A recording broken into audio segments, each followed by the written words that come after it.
Danforth and I have recollections of emerging into the great sculptured hemisphere and of threading our back trail through the cyclopean rooms and corridors of the dead city. Yet these are purely dream fragments involving no memory of volition, details, or physical exertion. It was as if we floated in a nebulous world or dimension without time, causation, or orientation. The gray half-daylight of the vast circular space sobered us somewhat, but we did not go near those cached sledges or look again at poor Gedney and the dog. They have a strange and titanic mausoleum, and I hope the end of this planet will find them still undisturbed. It was while struggling up the colossal spiral incline that we first felt the terrible fatigue and short breath which our race through the thin plateau air had produced. But not even fear of collapse could make us pause before reaching the normal outer realm of sun and sky.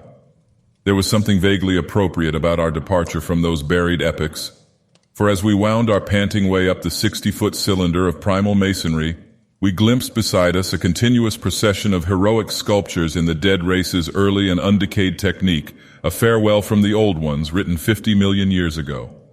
Finally scrambling out at the top, we found ourselves on a great mound of tumbled blocks with the curved walls of higher stonework rising westward, and the brooding peaks of the great mountains showing beyond the more crumbled structures toward the east. The low Antarctic sun of midnight peered redly from the southern horizon through rifts in the jagged ruins, and the terrible age and deadness of the nightmare city seemed all the starker by contrast with such relatively known and accustomed things as the features of the polar landscape. The sky above was a churning and opalescent mass of tenuous ice vapors, and the cold clutched at our vitals. Wearily resting the outfit bags to which we had instinctively clung throughout our desperate flight, we rebuttoned our heavy garments for the stumbling climb down the mound and the walk through the eon-old stone maze to the foothills where our aeroplane waited. Of what had set us fleeing from that darkness of Earth's secret and archaic gulfs we said nothing at all. In less than a quarter of an hour we had found the steep grade to the foothills, the probable ancient terrace by which we had descended, and could see the dark bulk of our great plain amidst the sparse ruins on the rising slope ahead. Halfway uphill toward our goal, we paused for a momentary breathing spell and turned to look again at the fantastic tangle of incredible stone shapes below us, once more outlined mystically against an unknown west. As we did so, we saw that the sky beyond had lost its morning haziness, the restless ice vapors having moved up to the zenith, where their mocking outlines seemed on the point of settling into some bizarre pattern which they feared to make quite definite or conclusive. There now lay revealed on the ultimate white horizon behind the grotesque city a dim, elfin line of pinnacled violet whose needle-pointed heights loomed dreamlike against the beckoning rose color of the western sky. Up toward this shimmering rim sloped the ancient tableland, the depressed course of the bygone river traversing it as an irregular ribbon of shadow. For a second we gasped in admiration of the scene's unearthly cosmic beauty, and then vague horror began to creep into our souls. For this far violet line could be nothing else than the terrible mountains of the Forbidden Land, highest of Earth's peaks and focus of Earth's evil, harborers of nameless horrors and Archean secrets, shunned and prayed to by those who feared to carve their meaning, untrodden by any living thing on Earth but visited by the sinister lightnings and sending strange beams across the plains in the polar night. Beyond doubt the unknown archetype of that dreaded Dagoth in the cold waste beyond abhorrent Leng, whereof primal legends hint evasively.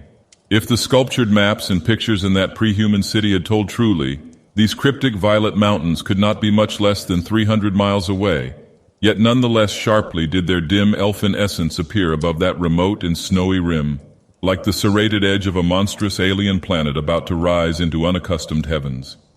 Their height, then, must have been tremendous beyond all comparison, carrying them up into tenuous atmospheric strata peopled only by such gaseous wraiths as rash flyers have barely lived to whisper of after unexplainable falls. Looking at them, I thought nervously of certain sculptured hints of what the great bygone river had washed down into the city from their accursed slopes, and wondered how much sense and how much folly had lain in the fears of those old ones who carved them so reticently. I recalled how their northerly end must come near the coast at Queen Mary Land, where even at that moment Sir Douglas Mawson's expedition was doubtless working less than 1,000 miles away, and hoped that no evil fate would give Sir Douglas and his men a glimpse of what might lie beyond the protecting coastal range. Such thoughts formed a measure of my overwrought condition at the time, and Danforth seemed to be even worse, Yet long before we had passed the great star-shaped ruin and reached our plain, our fears had become transferred to the lesser but vast enough range whose recrossing lay ahead of us. From these foothills, the black ruin-crusted slopes reared up starkly and hideously against the east, again reminding us of those strange Asian paintings of Nicholas Roerich. And when we thought of the frightful amorphous entities that might have pushed their fetidly squirming way even to the topmost hollow pinnacles, we could not face without panic the prospect of again sailing by those suggestive skyward cave mouths where the wind made sounds like an evil musical piping over a wide range. To make matters worse, we saw distinct traces of local mist around several of the summits, as poor Lake must have done when he made that early mistake about volcanism, and thought shiveringly of that kindred mist from which we had just escaped, of that, and of the blasphemous, horror-fostering abyss whence all such vapors came. All was well with the plane, and we clumsily hauled on our heavy flying furs. Danforth got the engine started without trouble, and we made a very smooth takeoff over the nightmare city. Below us, the primal cyclopean masonry spread out as it had done when first we saw it, and we began rising and turning to test the wind for our crossing through the pass. At a very high level, there must have been great disturbance, since the ice-dust clouds of the zenith were doing all sorts of fantastic things. But at 24,000 feet, the height we needed for the pass, we found navigation quite practicable. As we drew close to the jutting peaks, the wind's strange piping again became manifest, and I could see Danforth's hands trembling at the controls. Rank amateur that I was, I thought at that moment that I might be a better navigator than he in effecting the dangerous crossing between pinnacles. And when I made motions to change seats and take over his duties, he did not protest. I tried to keep all my skill and self-possession about me and stared at the sector of reddish farther sky betwixt the walls of the pass, resolutely refusing to pay attention to the puffs of mountaintop vapor, and wishing that I had wax-stopped ears like Ulysses's men off the Siren's coast to keep that disturbing wind-piping from my consciousness. But Danforth, released from his piloting and keyed up to a dangerous nervous pitch, could not keep quiet. I felt him turning and wriggling about as he looked back at the terrible receding city, ahead at the cave-riddled, cube-barnacled peaks, sidewise at the bleak sea of snowy, rampart-strewn foothills, and upward at the seething, grotesquely clouded sky. It was then, just as I was trying to steer safely through the pass, that his mad shrieking brought us so close to disaster by shattering my tight hold on myself and causing me to fumble helplessly with the controls for a moment. A second afterward, my resolution triumphed and we made the crossing safely. Yet I am afraid that Danforth will never be the same again. I have said that Danforth refused to tell me what final horror made him scream out so insanely, a horror which I feel sadly sure is mainly responsible for his present breakdown. We had snatches of shouted conversation above the wind's piping and the engines buzzing as we reached the safe side of the range and swooped slowly down toward the camp, but that had mostly to do with the pledges of secrecy we had made as we prepared to leave the nightmare city.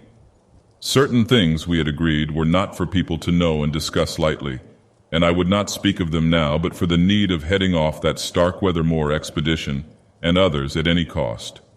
It is absolutely necessary for the peace and safety of mankind that some of Earth's dark, dead corners and unplumbed depths be let alone, lest sleeping abnormalities wake to resurgent life and blasphemously surviving nightmares squirm and splash out of their black lairs to newer and wider conquests. All that Danforth has ever hinted is that the final horror was a mirage. It was not, he declares, anything connected with the cubes and caves of those echoing, vaporous, wormily honeycombed mountains of madness which we crossed, but a single fantastic, demoniac glimpse among the churning zenith clouds of what lay back of those other violet westward mountains which the old ones had shunned and feared. It is very probable that the thing was a sheer delusion born of the previous stresses we had passed through, and of the actual though unrecognized mirage of the dead transmontane city experienced near Lake's camp the day before. But it was so real to Danforth that he suffers from it still. He has on rare occasions whispered disjointed and irresponsible things about the Black Pit, the carven rim, the proto-shoggoths, the windowless solids with 5 dimensions, the nameless cylinder, the elder Pharos, Yog-Sothoth, the primal white jelly, the color out of space, the wings, the eyes in darkness, the moon ladder, the original, the eternal, the undying, and other bizarre conceptions, But when he is fully himself, he repudiates all this and attributes it to his curious and macabre reading of earlier years. Danforth, indeed, is known to be among the few who have ever dared go completely through that worm-riddled copy of the Necronomicon kept under lock and key in the college library. The higher sky as we crossed the range was surely vaporous and disturbed enough, and although I did not see the zenith, I can well imagine that its swirls of ice dust may have taken strange forms. Imagination, knowing how vividly distant scenes can sometimes be reflected, refracted, and magnified by such layers of restless cloud, might easily have supplied the rest. And of course Danforth did not hint any of these specific horrors till after his memory had had a chance to draw on his bygone reading. He could never have seen so much in one instantaneous glance. At the time, his shrieks were confined to the repetition of a single mad word of all too obvious source. Tekelili, Tekelili!